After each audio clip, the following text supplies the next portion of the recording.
Hello and welcome back to SkillWeb. In today's tutorial, I will show you how to convert Google Doc to Word.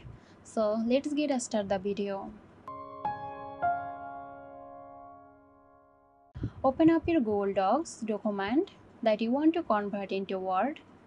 Click on the File menu at the top and hover your cursor over Download. Select Microsoft Word from the sub-menu. Your converted Word file will be saved in your computer default download location. Click on it to open your document, then click on Enable Editing. Now you can start editing your document. I hope this video helped you out. Stay tuned for more helpful tutorials here at SkillWeb.